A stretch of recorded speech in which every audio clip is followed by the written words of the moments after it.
像我这样优秀的人，本该灿烂过一生，怎么20多年到头来还在人海里浮沉？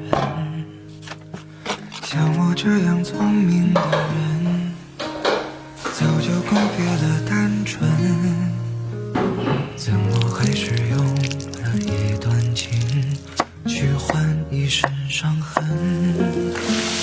像我这样迷茫的人，像我这样寻找的人，像我这样碌碌无为的人，你还见过多少人？